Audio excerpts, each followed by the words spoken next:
It is a brand new year, brand new season, brand new title card. Yeah, it's time to change up that title card. So I'm trying some stuff out. So hopefully this will fly by all right. But welcome back to a new episode of the Aegis Show. And Happy New Year to you, everybody. It is 2022.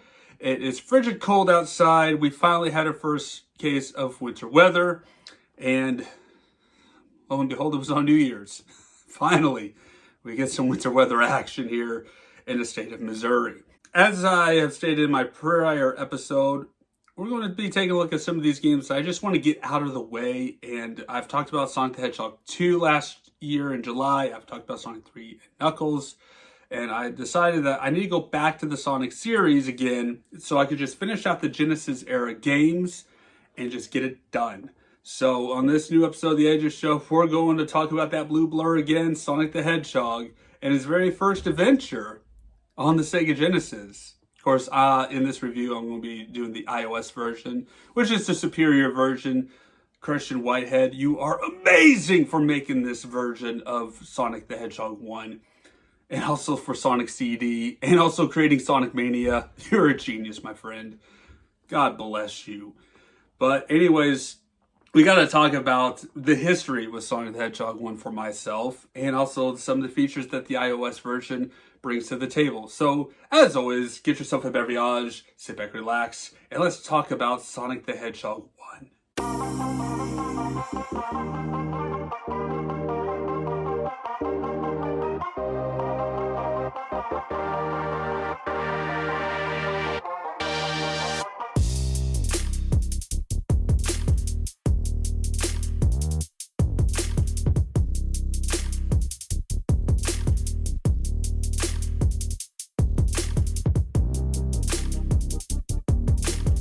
Believe it or not, Sonic 1 was not the first Sonic game I've ever played. Yeah, I've probably heard about it and seen it, but I never played it. That goes to Sonic 2 as the first Sonic game I've ever played, followed by Sonic 3 and Sonic and Knuckles.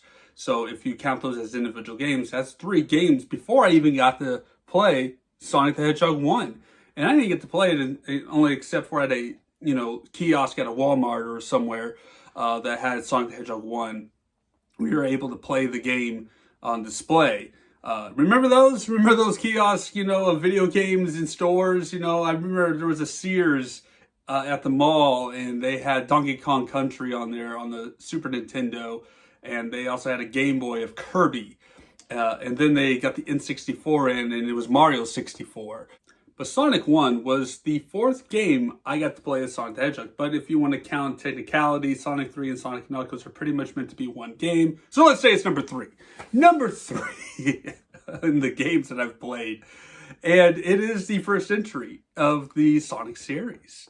It was the first game in the series that featured a blue hedgehog battling a bald, big old mustache, fat man known as Dr. Robotnik, who, for whatever reason, had a fetish for putting animals inside of robots. I mean, the plot of this game is very simplistic. It really is. And so I have to talk about the Genesis version first, because here's the kicker of this. Sonic 1 did not have the spin dash. So, as somebody who played Sonic 2 and Sonic 3 first, that spin dash you just push down and just ramp him up, and boom, he's off and flying. I was kind of dumbfounded that Sonic 1 did not have that. All you could do is just basically, whenever he has the momentum, you hit the down button, and he just rolls into a ball. Makes it kind of difficult for some of those breakaway walls and taking out some of these badniks that are around in some of these areas, especially the ones that have spikes on top of them that you really just have to roll into. So it was awkward game physics for that, and that's why I'm glad Sonic 2 and Sonic 3 had the spin dash. All right, yeah, basically Sonic had the spin ball attack, where you just roll on the ground or you just jump in the air and Sonic turns into a ball to be able to crush the badniks in these games. So that was a cool feature at the time, and he was fast. He went through shuttle loops and shoot around loops, going up and down slopes, roll into a ball with fast momentum, and that was the greatest thing about Sonic. He had that ability. And yeah, we look at Sonic 1 as, yeah, he has his tricks. But have you played Sonic 1 in some of these levels? Yeah, we're about to talk about some of these levels because momentum, yeah, in the beginning, they tease you with that fast pacedness. But then you get to the later levels. Here it is, Sonic's at South Island, is where he's residing at, and all of a sudden there's a ruckus going on as the evil Dr. Robotnik, of course known as Eggman, has shown up and started stuffing animals into robots. But he's also in search of the 6 Chaos Emeralds, not 7, as all the other games are known for. This one only features 6 Chaos Emeralds. I guess the 7th Emerald is in another castle, or in this case, another island. Of course, if you play the iOS version, it does feature a 7th Emerald if you use the debug mode codes and such. And you can get a 7th Emerald, you can get Super Sonic unlocked.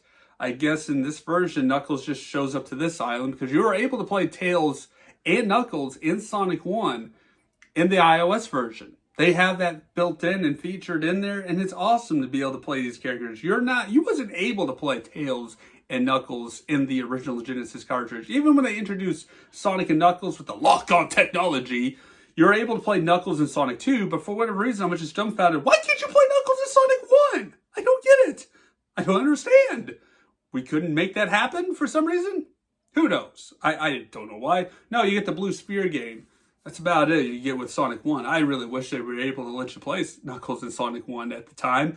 But now you're able to play Knuckles, and I guess whenever he got to South Island, he had the 7th Emerald in his pocket, and he dropped it somewhere. Going back to the Genesis game, of course, it is up to Sonic to stop the dastardly Dr. Robotnik from stuffing animals into robots and trying to take over the world with the 6 Chaos Emeralds minus the 7th. And here we go.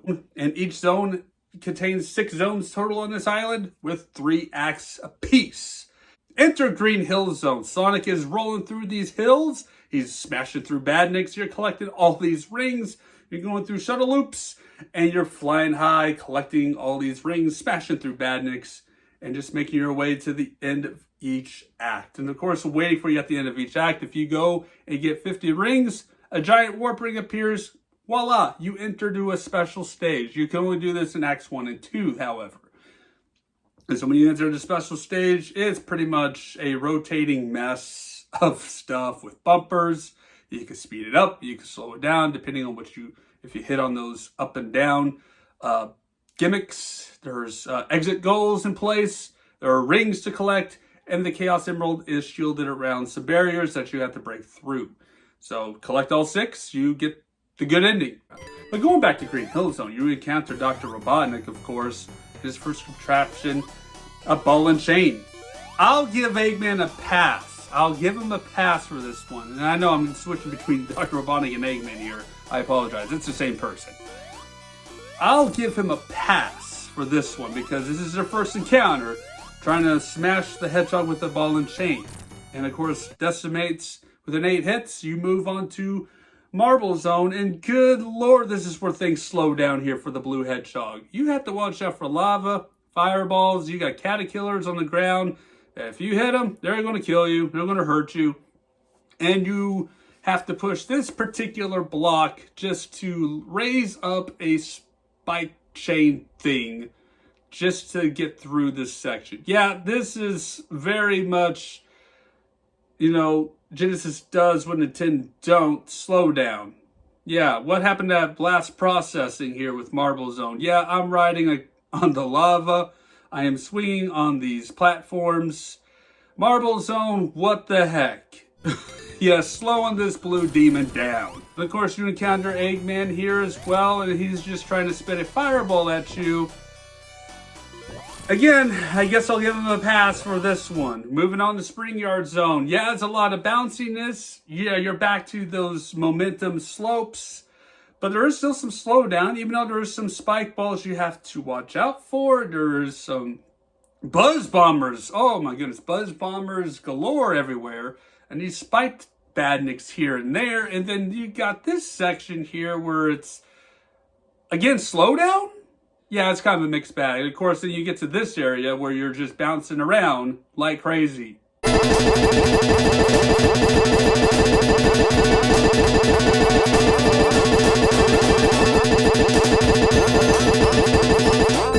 I hope you enjoyed that clip because it was annoying just to get out of it. Of course, you encounter Dr. Eggman once more, and now he's got a spike at the bottom of his Eggomatic hovercraft. And are we sure this guy's got an IQ of 300? I mean, this is a speed demon of a hedgehog. Yeah, he's got him pinned behind barriers. Of course, this is only in the iOS version where they have these barriers that raise up. The iOS version does add some different elements and features and some additional passageways for some of the characters, which is pretty cool. But in the original Genesis game, of course, yeah, you're in this area, you got Eggman with a spike, and he's trying to drop it down on you, only to pull up a block from the floor, which it does open up the floor where you could fall to your death. I mean, that's something, I guess. Of course, after you defeat that, you enter to one of the worst water levels ever created, right next to the water temple of Ocarina of Time in the Legend of Zelda series, Labyrinth Zone. Oh boy, you want to talk about slowing down again? This level is going to make you slow to a crawl. And because the water, oh my goodness, who thought this was a great idea? Hey, let's put Sonic in water. Somebody thought that Sonic can't swim, or hedgehogs can't swim, and decided to have this whole gimmick of a water level where you have to collect air bubbles, or you have a timer that ticks you down to where you can drown in this area, while you have also fireballs spitting at you, you got these spikes poking at you, you got Orbinauts that are angry as all get out, throwing their spike balls at you, and hoping you time these right because you're doing it underwater in slow motion. And Eggman, actually, this time around, it's actually pretty daunting because you give chase and he's going upward, but you have to climb upward to get to the top while you got water rising up, you have fireballs and spikes trying to get you at the same time. And you really don't have to hit Eggman this time around. You can if you want. But you're basically just giving chase, and then once you reach to the top, Eggman takes off flying. I guess he's like, I had enough. I'm out of here. See you next zone. And enter into Starlight Zone. Oh, what a breath of fresh air this place is. I think they purposely made this one a fairly easy zone. I mean, it's easy. Yeah, you're going to have some fireballs, badniks, spikes. You got some bombs in this one. But it's a fairly easy zone. I mean, it really is easy. It's a cakewalk. The music is great. This is like my favorite soundtrack in this entire game itself. I like the Starlight Zone theme. I like the background, the nighttime setting, the industrial look. It's a really cool zone. It's probably my favorite zone out of all of the 6 zones in Sonic the Hedgehog 1 because I've had enough of Green Hill Zone for the 1,000th time in all these other Sonic games. Stop doing Green Hill Zone, Sega. I am done with it. It's overkill. But here you are, Starlight Zone. It's a beautiful setting. It's easy to breeze through. It is not a threat. They give you pity for this one. They give you a breather because the next zone is going to want you dead. But let's talk about Dr. Eggman for this one. Basically, he's dropping spike bombs on you. Well, you got 3 sets of teeter-totters, and you're basically trying to launch them up to hit them. That's about it for that one right there for you. But here it is. The place that wants you dead, deader than dead, Scrap Brain Zone. And my gosh, Scrap Brain Zone, as soon as you enter this level, you got pits you got to watch out for. You got fire just spewing out somewhere. You got pistons, you got spikes, you got treadmills. You got all sorts of dangerous electricity and contraptions all over this zone. Yeah, you're going to not be able to hold on to rings in this one. You're going to get hurt a lot. There's going to be a lot of damage in this one. And if you thought the first 2 acts wasn't bad enough, oh boy, get ready for a 4th act of Labyrinth Zone, because in this 3rd act of Scrap Brain Zone, Dr. Robotnik throws you into the Labyrinth Zone one more time. I like the whole gray setting of it and the dark purplish water, of course, in this one. But there's multiple routes, and the particular route, you can really get past this in 40 seconds. It's not hard at all. I mean, if you know the right passageway, you can take the shortest route and be out of there in 40 seconds. It's not a bad deal at all. So, thankfully, that's just depends on the route you take, in this one. That's all it is. You got to take the right route. When you get in the final zone of this one, and here it is, Dr. Eggman. Here is, you got 4 of these piston cylinders, and trying to smash you, and you're trying to avoid these electrical sparks, and you're doing this without any rings. It's not hard. You just got to avoid the pistons and the electricity and try to guess which one Dr. Eggman is going to be hiding and to hit. And once you get it done, it's over. And of course, if you want to add a little bit more insult to injury, you could actually hit Dr. Eggman's hovercraft and he goes out a blaze of glory. And then of course, Sonic comes running through Green Hill Zone, celebratory, game over, the world is saved for now, because we know that the dastardly Dr. Eggman will be back for a sequel, and he'll be back with a vengeance, alright, with the Death Egg. Overall, Sonic the Hedgehog 1 is a fantastic game. It is great. Yeah, in the original Genesis version, it does not have that spin dash feature, which again, shocked me when I first played it. But the iOS version is really the best version, and I really wish they just re-released that version onto console. Yeah, but I do like the port on the iOS app on your iPhone to be able to just take and play it on the go, play Sonic 1 on the go. Fairly easy game to play. Once you figure out the mechanics and be able to, familiarize yourself with some of these zones, because yeah, there's multiple pathways. Some of them are easier than other pathways. And Eggman, of course, yeah, not hard at all to really get past. As long as you hit him 8 times. And of course, collecting the rings, in order to stay alive, you got to at least hold on to 1 ring. It's not hard at all. So Sonic 1, of course, again, 6 Chaos Emeralds this time around. Not really the ability to do Supersonic. Supersonic is introduced until Sonic 2. Of course, looking at the iOS version, it does have some additional features where they did change some of the graphics. It's really nice, beautiful, crisp. They've had some additional pathways that they've added, just sprinkled here and there. The ability to play with Sonic and Tails together, and also play Tails with his flying and swimming abilities from Sonic 3, and just be able to explore more of the zones. Same thing with Knuckles with the wall climb ability and gliding. It's pretty nice to play Knuckles on this version as well. Again, Christian Whitehead and team did a really fantastic job, polishing up this on the iOS, and it's just a beautiful piece of work for this. And just the ability to play the additional characters alone makes Sonic 1 more replayable for me, because it's not my favorite Sonic game by any means. It's not. That goes to Sonic 3 and Knuckles, followed by Sonic 2. Well, actually, Sonic Mania tied right there with Sonic 3 and Knuckles, then Sonic 2, and I guess I would just put Sonic 1 at the bottom. When it comes to the 2D Genesis classics, if you will. Of course, Mania is not really Genesis, it's modern, but it's still the 2D art style. And we'll talk about that game sometime this year as well. Probably I'll throw it in here as an additional bonus video for you guys here. Of course, like I said, not all these videos are a cup of tea, or in this case, a cup of coffee for many people. But you know what? I just hope you do enjoy the videos that I do and create the content that I produce. So Sonic the Hedgehog 1, I do recommend checking it out. If you've never played it, go pick it up, go play it. You can download it on your phone. Very easy. You can get it on Steam. You can get it on the Nintendo Switch, or wherever online gaming is. I'm sure you can find a copy of Sonic 1 fairly easy. I got multiple copies of Sonic 1 that I own. It's ridiculous. So with that being said, thank you guys so much for watching. Stay safe out there. Take care. And we'll see you guys in our next episode as we tackle Sonic CD.